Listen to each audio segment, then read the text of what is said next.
درود شریف.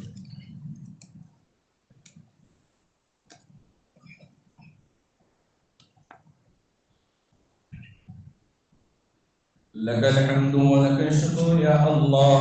اللهم صل على محمد وعلى آل محمد وبارك وسلم.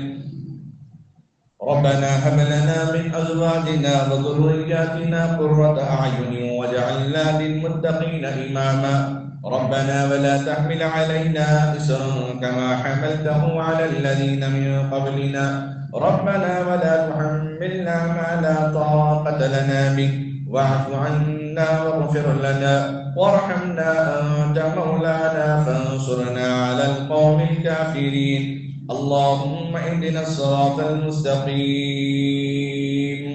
اللهم اهدنا فيمن هديت وعافنا فيمن عافيت وتولنا فيمن توليت وبارك لنا فيما أعطيت وقنا شر ما قضيت فإنك تقضي ولا يقضى عليك فإنه يذل من هو عليك تبارك ربنا وتعاليت. نستغفرك ونتوب إليك. هو الله الذي لا إله إلا هو الرحمن يا الله الرحيم يا الله الملك يا الله القدوس يا الله السلام يا الله المؤمن يا الله المهيمن يا الله العزيز يا الله الجبار يا الله المتكبر يا الله الخالق يا الله. اے اللہ ہم سب کے گناہوں کو معاف فرما. اے اللہ خطاؤں سے درگزر فرما. اے اللہ ہم جیسے بھی ہیں تیرے بندے ہیں. اے اللہ ہمارے ہر گناہ کو معاف فرما. آئندہ گناہوں سے بچنے کی توفیق عطا فرما. ہر نیکی کو قبول فرما. نیک پارسا زندگی گزارنے کی توفیق عطا فرما. اے اللہ ہم سب کے اندر محبت پیدا فرما. خلوص پیدا فرما. لڑائی جھگڑے فتنے فسادات چغلی غیبت برائیوں سے جھوٹ سے زنا سے بدکاری سے شراب سے سود سے ہم سب کی حفاظت فرما. اے اللہ تیرا مبارک گھر ہے. اے اللہ پاک مقام پر تیرے بزرگ بندے بیٹھے ہیں. نوجوان ہیں معصوم بچے ہیں. ہر ایک کے دل میں کوئی نہ کوئی تمنا آرزو امید ہے. مولا ان سب کے جائز ضرورتوں کو قبول و منظور فرما. اے اللہ تجارت میں برکت عطا فرما. یقیناً تجارت انبیاء علیہم السلام کی سنت ہے. صحابہ تابعین تبع تابعین کی سنت ہے. آج بھی اللہ والے اس تجارت میں لگے ہوئے ہیں. اے اللہ جو حضرات اپنے کاروبار تجارت میں لگے ہوئے ہیں اے اللہ ان سب کی تجارت میں برکت عطا فرما. دکان و مکان میں برکت عطا فرما. اے اللہ پڑھنے والے بچوں اور بچیوں کو کامیاب عطا فرما. جو امتحانات ہونے والے ہیں ان بچوں کے امتحان میں اول درجے سے کامیابی عطا فرما. اے اللہ ہم سب کو اپنے والدین کا ادب احترام کرنے والا بنا. ان کی خدمت کرنے والا بنا. وہ ناراض ہے تو ہماری محنت کوئی قابل قبول نہیں ہے. نہ عبادت قابل قبول نہ تجارت قابل قبول. اے اللہ ماں باپ کو خوش کرنے کی خوش رکھنے کی توفیق عطا فرما. اے اللہ ہم سب کو چھوٹوں پر رحم و کرم کرنے والا بنا. اہل علم کی علماء کی تعظیم ادب احترام کرنے والا بنا. دینی مساجد مدارس مکاتب خانقاہوں کی حفاظت فرما. اے اللہ جو لڑکیاں نکاح کے انتظار میں بیٹھی ہیں ان کے نکاح کو آسان فرما. اے اللہ جو بیوہ ہیں طلاق شدہ ہیں اے اللہ خلا شدہ ہیں ان کا اثر نو نکاح عطا فرما دے. نکاح کو آسان فرما چاہے وہ عقد ثانی ہو کہ عقد اولا ہو. اے اللہ غیر رسم و رواج سے ہم سب کی حفاظت فرما. حاضرین مجلس کو تو بے انتہا قبول فرما. اے اللہ نام بنام ہر ایک کے دل میں اے اللہ جائز تمنائیں ارادے امیدیں ارمان ہیں. ان سب کے جائز ضرورتوں تمناؤں کو قبول منظور فرما. اے اللہ بیماروں کو شفا عطا فرما. مرحومین کی مغفرت فرما. اے اللہ بہت سارے لوگ یہاں پر پرچی میں نام دیے ہیں. جن جن لوگوں نے دعاؤں کے لیے کہا ہو یا لکھا ہو یا ان کا ہم پر ہو ان سب کو نام بنام سب کو اپنے مقصد میں کامیابی عطا فرما. جو بے اولاد ہے انہیں صاحب اولاد عطا فرما. اے اللہ جو نوجوان بے روزگار انہیں بہترین روزگار عطا فرما. جو کینسر کے اندر بیماری میں لا علاج بیماری میں مبتلا ہیں تیرے لیے تو کوئی چیز ناممکن نہیں ہے، ہر چیز تیرے حکم اور تیرے اے اللہ اشارے پر در عمل ہوتی ہیں۔ اے اللہ ہر بیمار کو شفا عطا فرما۔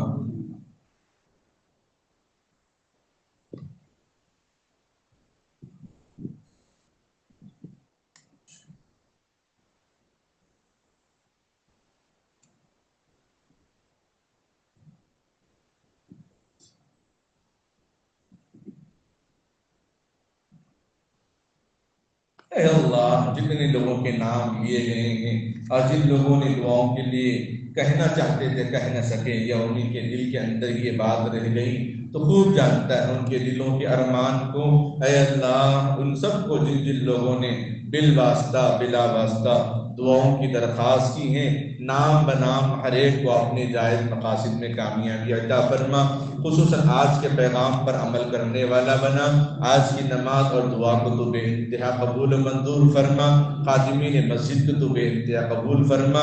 اے اللہ اس دو چھوٹی موٹی دعا کو اپنے فضل و کرم سے نبی رحمت صلی اللہ علیہ وسلم کے صدقہ فیض قبول و منظور فرما۔ وصلی اللہ تعالی علی خیر خلقہ محمد وعلی آلہ واصحابہ وازواجہ واہل بیتہ وذریاتہ اجمعین۔ سبحان ربک رب العزة عما یصفون وسلام علی المرسلین والحمد للہ رب العالمین۔